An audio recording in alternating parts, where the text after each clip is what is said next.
Hi guys, in today's video I'm going to show you how you can transfer server ownership on Discord.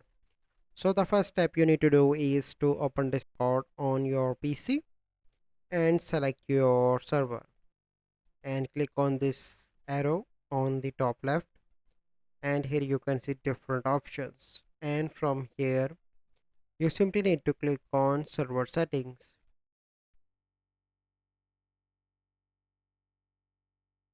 So once you are here you can see delete server, so it means that you are the owner. Then you need to click on members and you need to select any of your member. Click on three dots and you can find an option here to make owner.